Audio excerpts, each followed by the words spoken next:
Okay, I'm going to call this meeting of the Sweetwater City Council to order.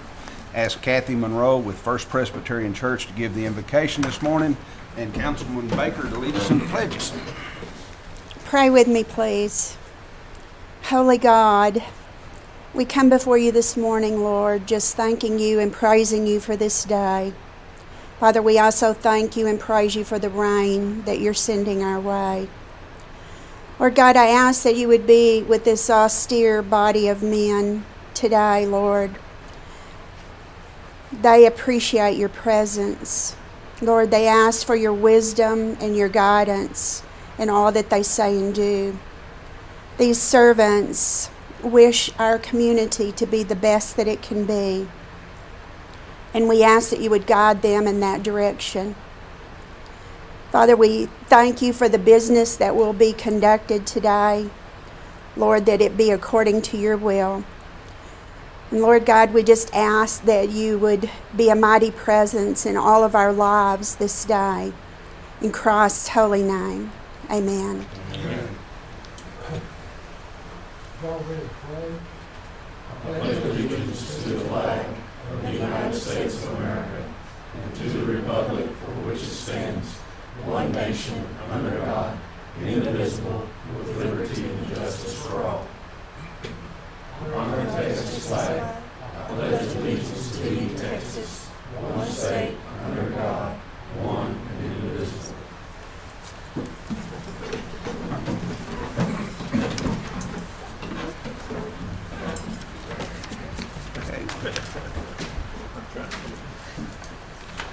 We'll now move to item 4, which is discuss, consider, and act upon approval of minutes for held on July the 12th, 2022.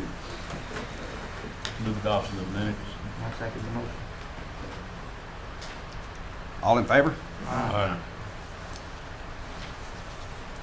Okay, we'll now move to item 5, which is calls for public input. At this time, is there anyone who wishes to speak?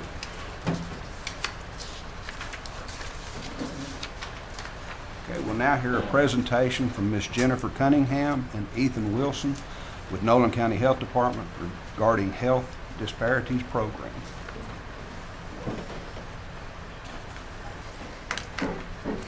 Good morning, Good and morning. thank you all for hearing us today. So we're with, I'm Jennifer, and this is Ethan, and we're with the Sweetwater Nolan County Health Department. And last summer, DSHS approached 65 health departments throughout the state of Texas and asked if they wanted to participate in a health disparities program. We talked about it, and we agreed that it might be beneficial to our community members.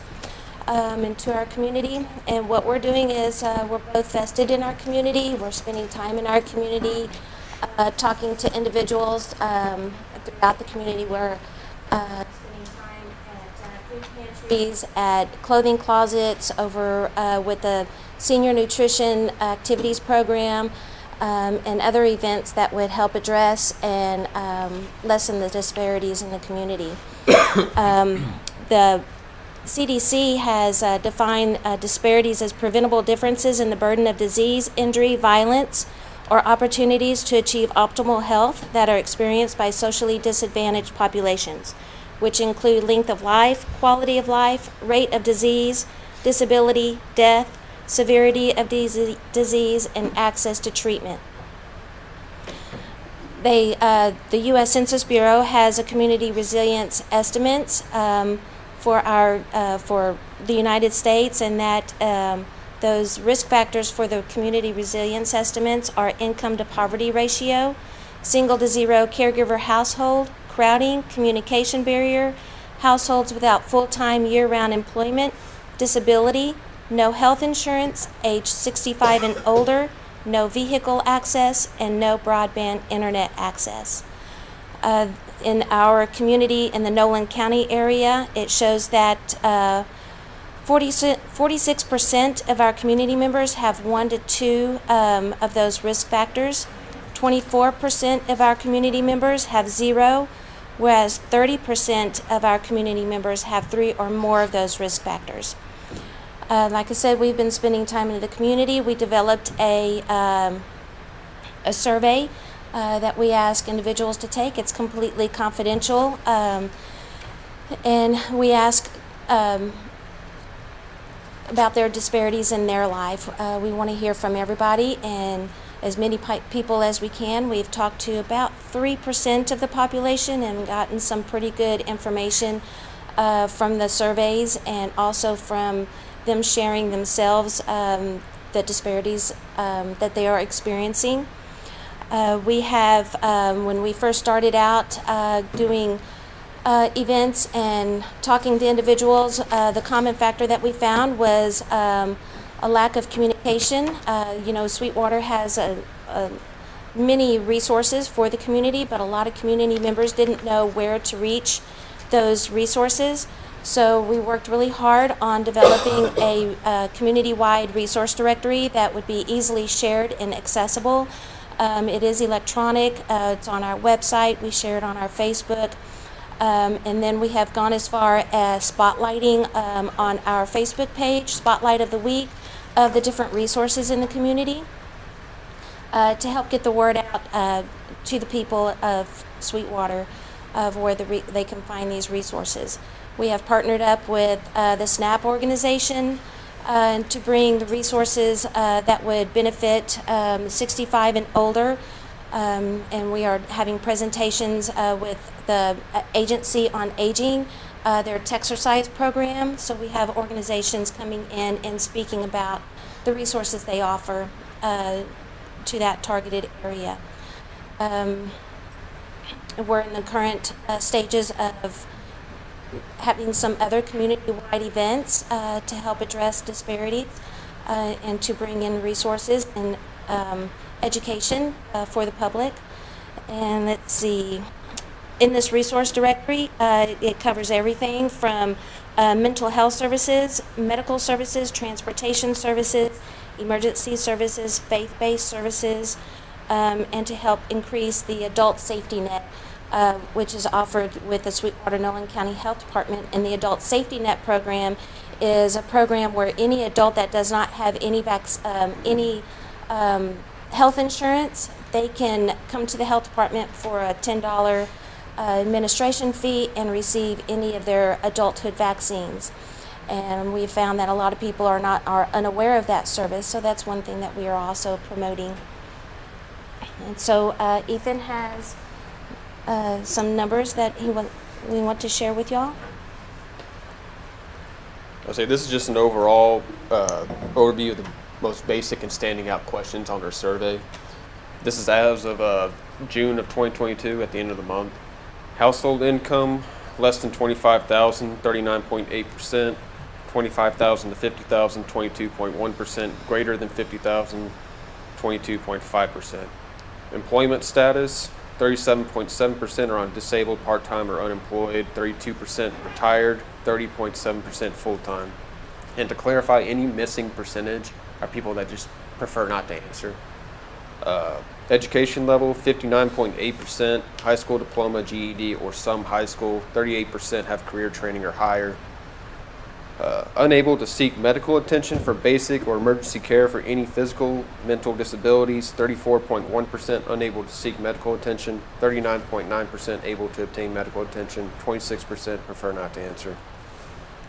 Affected by COVID-19, 27.4% said they were unaffected, 56.9% they were affected, and of that 56%, 16.5% experienced emotional distress. Medical insurance, 18.6%, no insurance, 46.3% Medicare, Medicaid, VA, or disability, 35.1% on private insurance.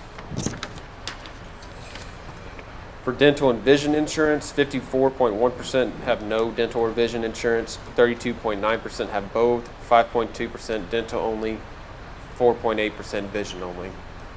And then how important is your mental health? 1 being not important, 10 being very important. 66.21% selected 10, 28.6% select 5 to 9, 5.19% selected 1 through 4. Do you have access to emotional and mental health services in Nolan County? 53.3% selected no or unaware of resources available. 32.9% selected yes, and 13.8% prefer not to answer. And that's just a quick overview of the population we've gathered. So do y'all have any questions about what we're doing over at the health department? In what ways can the city assist you? Well, this program goes until May of 2023. And what we're doing is we would like to share more of our resource directory. We're working towards expanding the resource directory.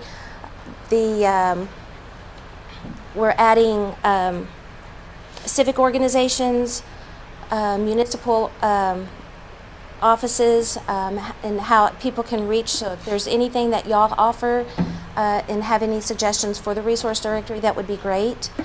Any type of events that we hold to help address the disparities, to bring more education, that would be something that would be worth doing. We found when we're talking to the community members, they're genuine. We have had people sit and talk to us for a good 30, 40 minutes, and afterwards, we don't even ask their first name. We don't ask their birthdays. It's just basic demographics. We ask them and they'll go, that felt really good. Thank you for listening. And so, they just want a listening ear. They want somebody to hear their story. We've had somebody to go as far as saying, I've tried to say something about myself, but nobody will listen. And so I think when somebody wants to listen and hear and to assist, that means a lot to the people. Does that answer?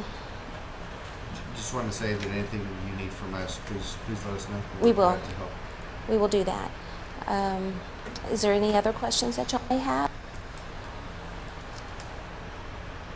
I know I've spoke to some of y'all in some of the organizations already, and when we spoke to some of the civic organizations, we didn't have as many people on the survey, and being more out into the community and talking to people, the numbers have changed dramatically in those in the survey. So we wanted to make sure to share that with you. So, Thank you. all right. Thank you. Hey, thank y'all. Okay, we'll now move to item 7A, which is discuss, consider, and act upon proposals for health, dental, and life and benefits for fiscal year 22-23. Miss Nancy. Good morning. Morning. I'm going to pass something out here for y'all.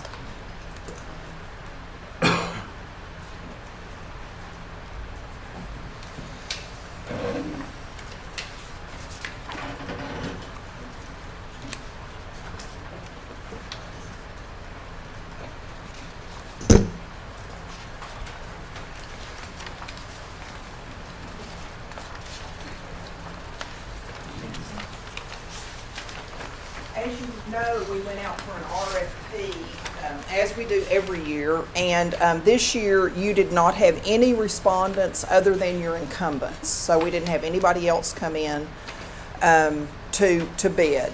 So if you'll turn to the long sheet, to the legal size sheet, this is a summary of what we received from your incumbents. The way to read this is when you're looking at it, the far left column says 2021 projected, Blue Cross Blue Shield /HM, because as you'll remember, we have outsourced your stop loss insurance for the last couple of years because we could get better rates. So at this point, column is telling you at this point last year, they were projecting that your total costs for this year would be $2,221,000. Y'all see that figure there?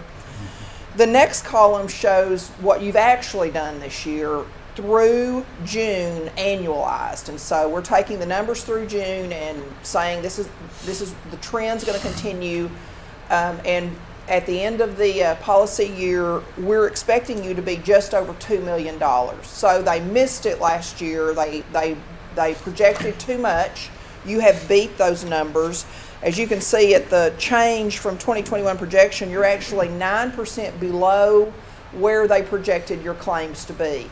Now, unfortunately, you're 14% higher than you were last year. So, as you know, David, because you're paying the bills, you've had quite a bit of expense this year. It has gone up over the prior year, but it's not as bad as what they thought it was going to be. The middle blue column says 2022 renewal, and this is with the two companies that you're currently with, Blue Cross and Highmark.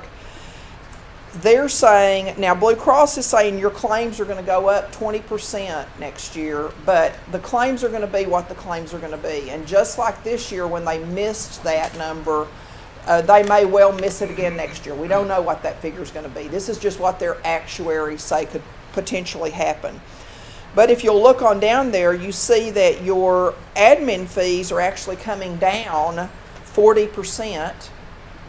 Now Highmark is projecting a 17.28% increase in your stop loss, but an 11.8% decrease in your aggregate stop loss, and that's putting you at an overall projected increase of 17.21%, or a $2.6 million plan next year. However, Blue Cross came in with a really aggressive individual stop loss bid. If you'll look at the far right column, so if we move your stop loss back to Blue Cross from Highmark, they're projecting an 8.59% decrease in your stop loss premium. So you'll be going down from $358 to $328, so saving $30 per employee per month.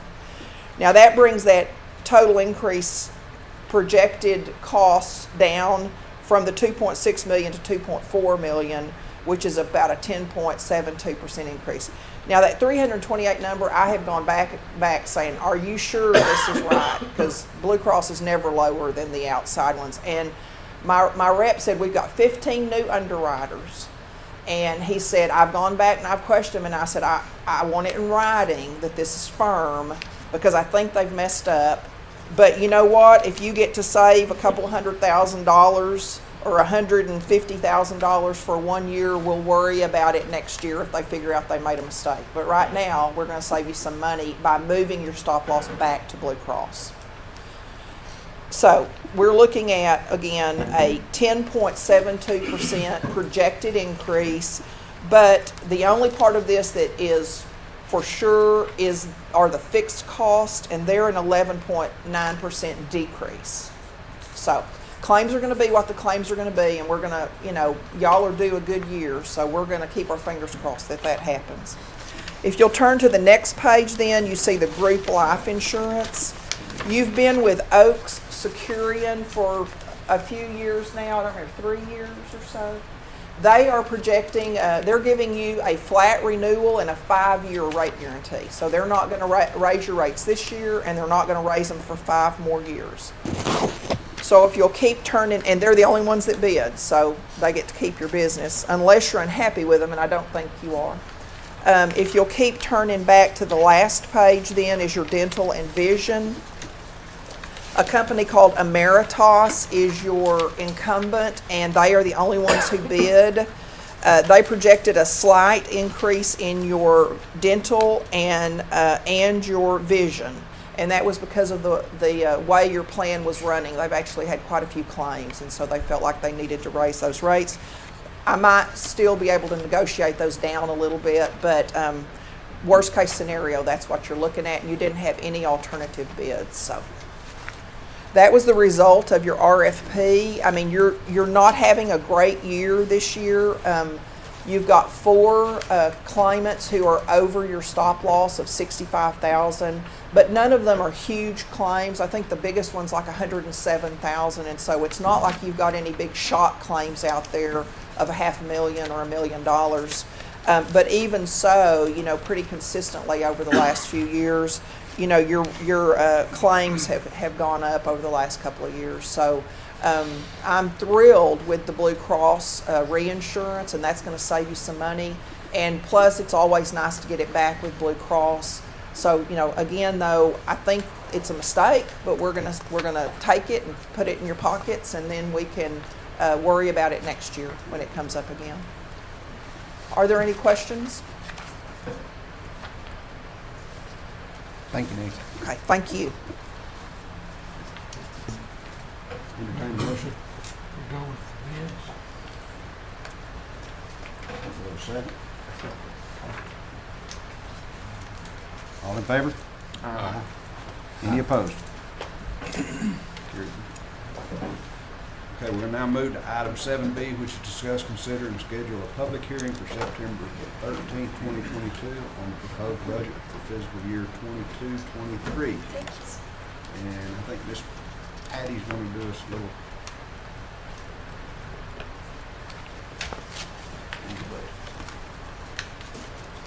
Had to make sure which one we were doing, the budget or the taxes. You got your book.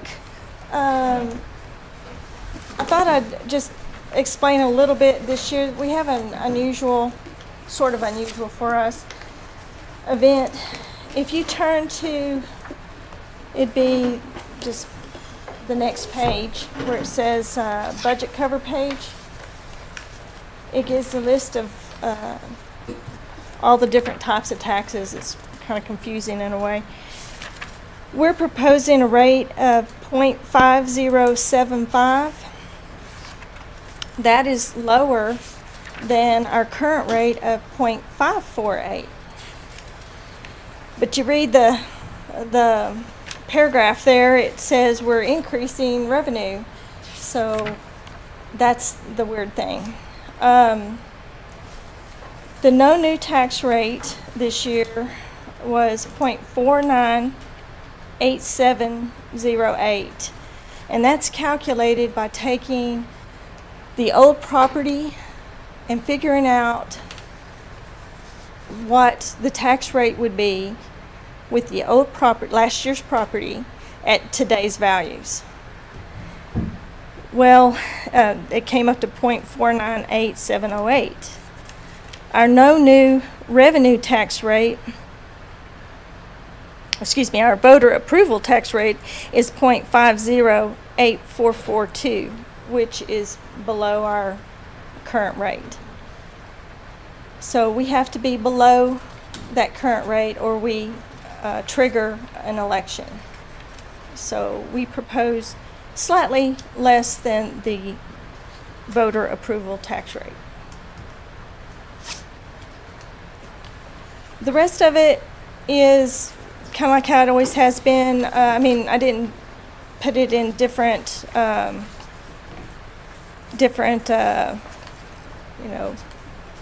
order or anything. The budget highlights, number 2, tab 2, it'll explain some of the ups and downs and lead you to go to more in depth in the other tabs. I'll show you. The proposed budget summary, it's just an overall city-wide showing you what we're asking, what our trends were, what we asked in this current year, 22 and 23. The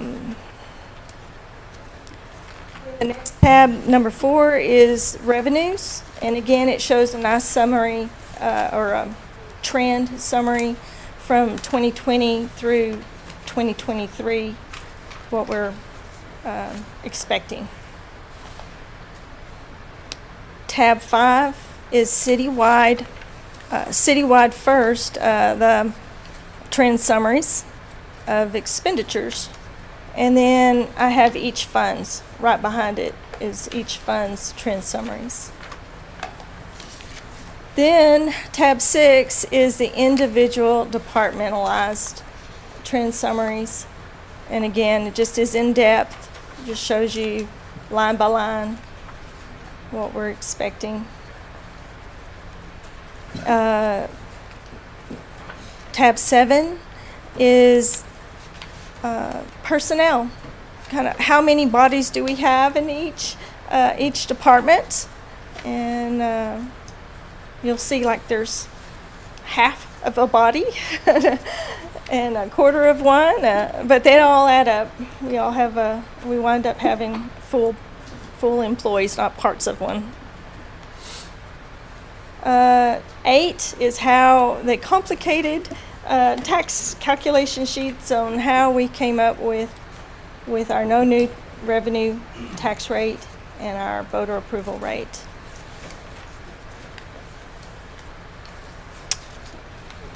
Tab 9 is our debt service funds. The water, of course, has bonds. Our EMS is on its last payment for a heart monitor.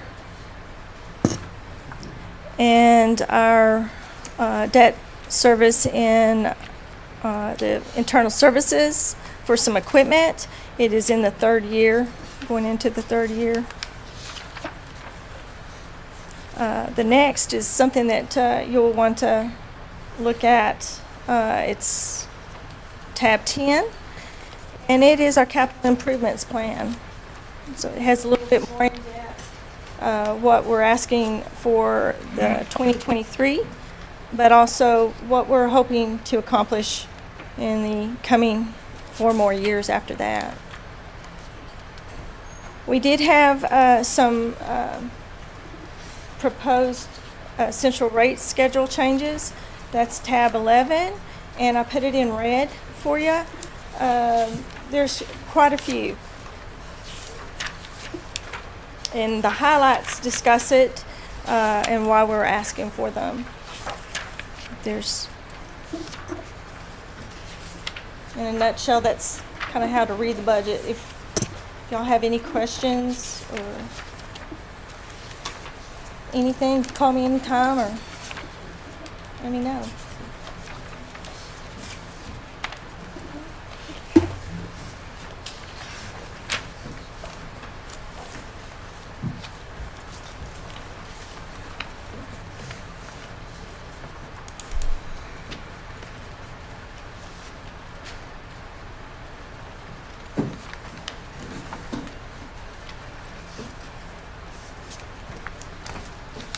Mayor, I move we schedule a public hearing for September 13th on the proposed budget for fiscal year 22-23. All in favor? Yeah, but who was the second? Motion carried. Terry Baker. Okay, we've now moved to item 7C, which is discuss, consider, and take a record vote to propose a tax rate and to schedule a public hearing for September 13th, 2022, and to set an adoption date of September 20th, 22. The proposed tax rate of .5075 per $100 evaluation exceeds the non-new revenue tax rate, but is lower than the voter-approved rate and is effectively a 1.76 increase in the tax rate. Do we have any questions? Okay. I would ask for a motion and second from the council to approve a proposed of .575 cents per $100 valuation and to schedule a public hearing for September 13th, 2022, and a second hearing to an adoption date of September 20th, 2022. So moved. Second. Okay, I will now ask for a roll call vote. I will state your name and each one of you will vote for, against, or abstain. Councilman McPherson. 4. Councilman Baker. 4. Councilman Castro. 4. Mayor Pro Tem Peake. 4. And Mayor McKenzie, 4. Motion carried and approved. We'll now move to item 7D, which is discuss, consider, and act upon approving an updated record management program policy to update the title of the Records Management Officer. Any questions, Lisa?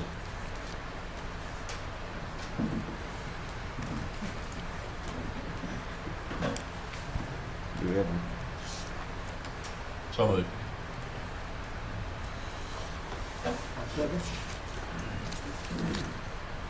all in favor? Aye. Okay, we'll now move to item 7E, which is discuss, consider, and act upon approving funding to assist with the relocation of utility lines to allow for a future expansion of Ludlam Measurements headquarters located at 501 Oak Street. Morning. Yes, ma'am. Morning, Lisa. How are y'all? This incentive agreement was approved yesterday at the MDD board meeting. It's a max incentive of $222,000 to help assist in the relocation of utilities at Ludlam Measurements headquarters. They are planning a 42,000 square foot expansion. Mr. Ludlam is going to go ahead and fund the utility relocation, and this will be a reimbursement once commencement of construction has begun. It's a 4-year term with an option for them to reapproach the board and request an additional 3 years. The board may decide to grant 1, 2, or 3. And it's up to 222. It's the lesser of whatever they turn in on invoices or the 222. So if they do not hire 6 employees within the term of 4 years, Seed MDD could seek reimbursement of $37,000 per employee of the 6 they do not hire.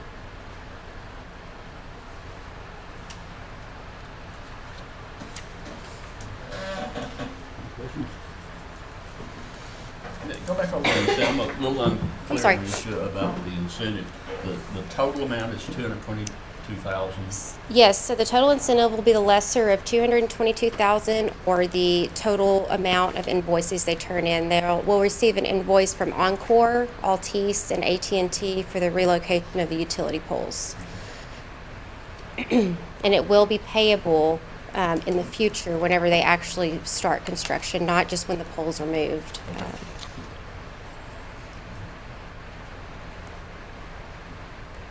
I move approval.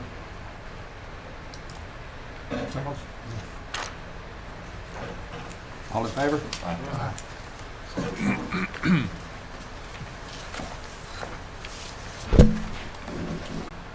I guess a sub-corporate, or it's actually Ludlam Measurements Corporation, but they do business as Elgin. They're out here on 1300 West Broadway. They are working on a 42,000 square foot expansion. They are currently in the old packing plant, and so it's going to take quite a bit of site work and dirt work and stuff like that. So they've approached the MDD board to assist with funding in that. It's going to be roughly $770,000 for demolition, excavation, and site prep work, and then about $70,000 or so for rerouting of sewer and other utilities to get them prepared for their expansion. This will be paid once invoices are submitted to Seed. It'll be a one-time payment and a max amount of $840, or the lesser of $840, or whatever the total amount of the invoices are. If within the 3-year term, there is an option to extend this one as well, written in. They can extend up to 3 years at the Seed board approval. If they are not able to create 20 jobs within their term, Seed may seek reimbursement of $42,000 per job they do not create.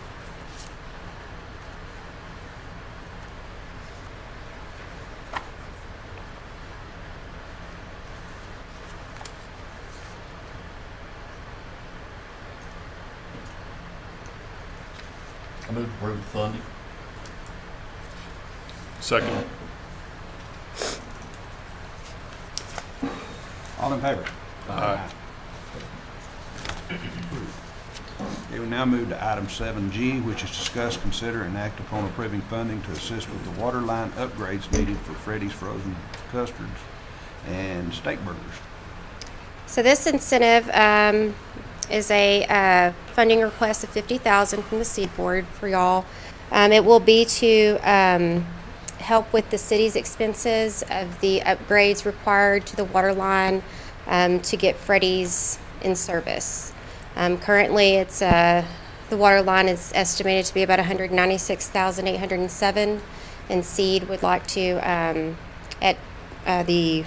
on the behalf of the Turnbows, Seed would like to approve $50,000 of funding to assist with the installation of the water line. I move we, Is this funding, I'm sorry, Go Is ahead. this funding you're paying to the city or to Yes, the so developer? the city will contract a contractor for the water line, and then we will reimburse the city whenever we receive the request. move we approve the funding for Freddy's Frozen Custard and Steak Burgers. Second. All in favor? Aye. Any opposed? Okay, we now move to site 7H, which is discuss, consider, and act upon approving funding to assist with the construction of the fitness court at Newman Park. At our MDD meeting in July 19th, the board approved $50,000 in funding to help with the fitness court in Newman Park, and so we're coming to y'all for approval of that since it's over our $15,000 threshold. So moved. Second. All in favor? Aye. Thank you, ma'am.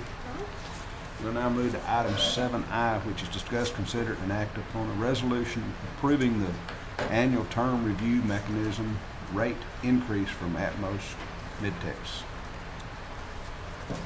Mr. Martin. Morning, Mayor and Council. My name is Sean Martin, Manager of Public Affairs with Atmos Energy, opposite 1101 North Arnold Boulevard in Abilene. I'm here this morning on the behalf of Atmos Energy, asking the Council to pass a resolution approving new rates based on our rate review mechanism that we've done for several years, the RRM. In the spring of 2018, the Council approved the RRM tariff. And what that allows us to do is adjust our rates on an annual basis based on investments that we've made in our infrastructure. Based on the agreement with the coalition with which you guys are a part of, the Atmos City Steering Coalition, they have settled. And after that agreement, initial filing would have increased the average residential customer's bill by $5.40 per month, and the average commercial customer's bill by $16.86 per month. Following that filing, again with the coalition, which you were part of, we've agreed upon a rate structure that will increase the average residential customer's bill by about $4.60 per month, and the average commercial customer's bill by about $14.34 per month. Again, the coalition, which you guys are a part of, has recommended that the council approve the new rate review mechanism rate. In front of you, I've provided these documents here for you that kind of explains that process again in further detail. I do want to point you to the back page that kind of gives you a profile of what's going on here in Sweetwater and what has happened. So you see your number of customers, the number of employees. So we have 14 here in Sweetwater, 8 in Stanford, which also serves this area. Excuse me, 79 miles of pipe. Last fiscal year in 2021, we invested $2.354 million back in the ground. And since 2015, we've put in 14.5 basically here in Sweetwater. And you can see that in the graph below. 92. Second. All in favor? Aye. Now read the resolution into the record. A resolution of the City Council of the City of Sweetwater, Texas, approving a negotiated settlement between Atmos City Steering Committee and Atmos Energy Midtex Division regarding the company interest, approving an attachment established a benchmark for pensions and retirement medical benefits, requiring the company to reimburse ACSC's reasonable rate-making expense, determining that the resolution was passed in accordance with the requirements of the Texas Open Meetings Act, adopting a savings clause, declaring an effective date, and requiring delivery of this resolution to the company and the ACSC's legal counsel. Okay, we'll now move to item 7J, which is discuss, consider, and act upon request to authorize seeking of bids for proposed water line replacement project located along CR 143 and I-20 North Frontage Road. Mr. Sage.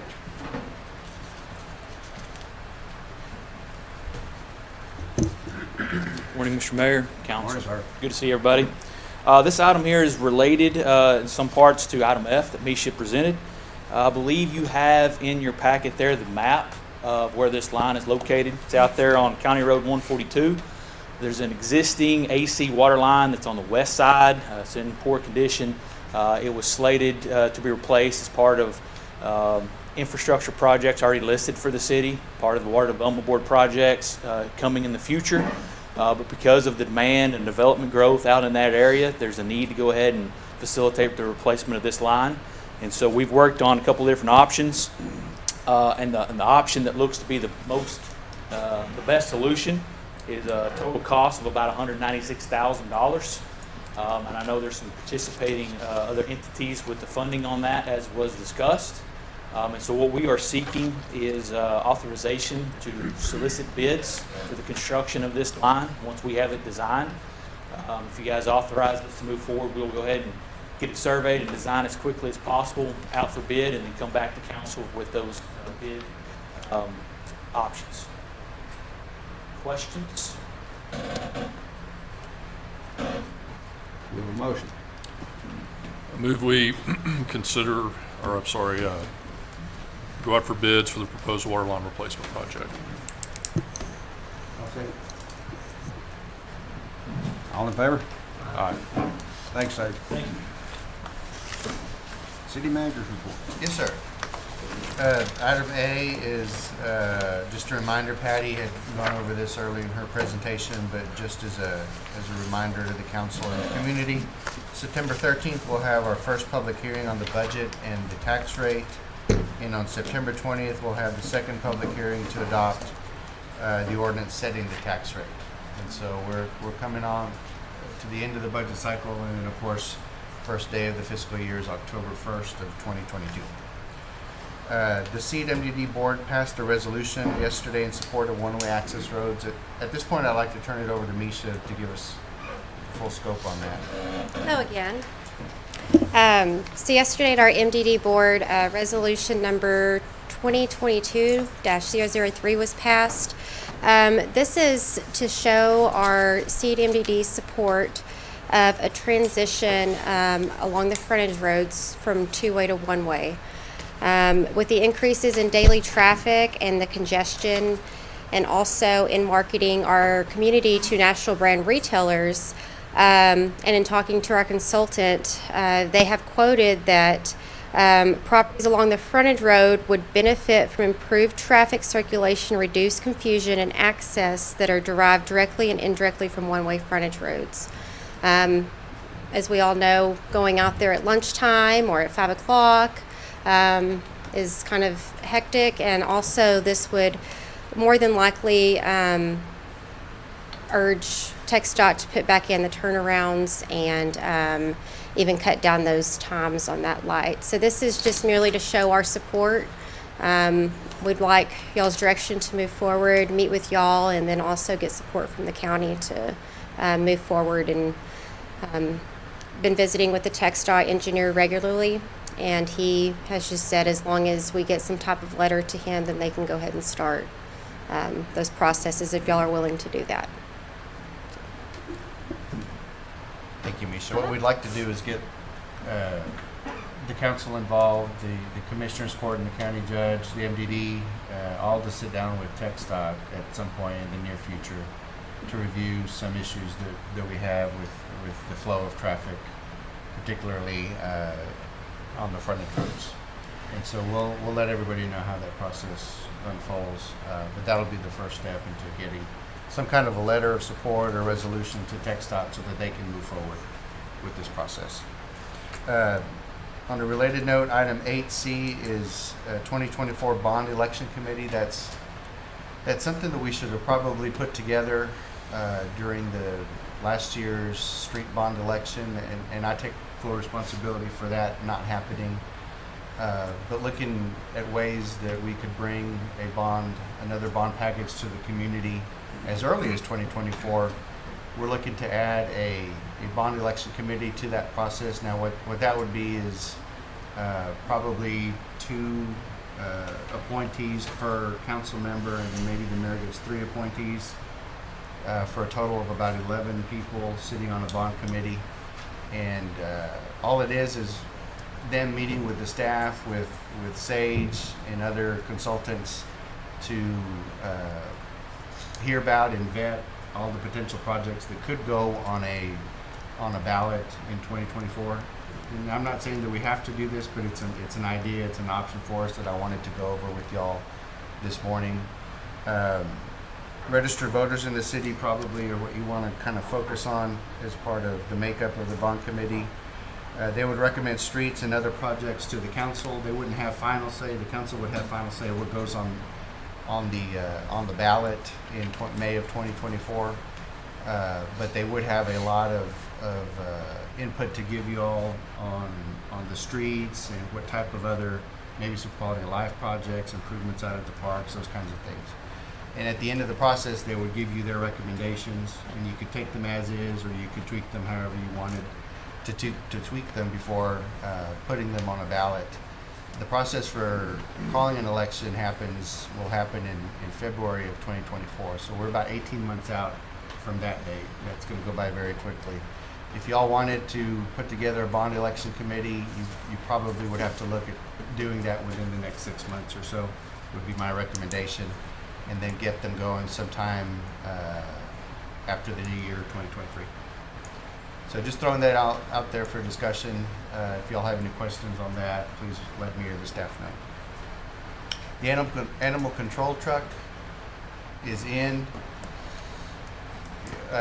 This was paid for by donated funds, another anonymous donation that we are taking advantage of by purchasing this animal control vehicle. So now we've got 2 rolling in the city. Is that right, Chief? Yes, sir. And it's just going to help us, deal with what we're dealing with out in the community in regards to animals and dogs in particular. So we're grateful to the anonymous donor for their donation, and I think we put it to good use, and we're very excited about this rolling out in the community very soon. And then our Fire Chief, Dewey Coy, this is your first council meeting. Dewey, we appreciate you being here. We're going to have a meet and greet so the community can come and say hello to you and sit down and talk with you. We're going to have that Friday, August 12th, this Friday, from 4 p.m. to 5:30 in this room. So everybody here is invited, and we'll get the word out and spread the word about this issue. So, with all that being said, Mayor, that's all I have. Thanks, sir. Thank you. Can I get a motion for adjournment? Move we adjourn. All in favor? Aye.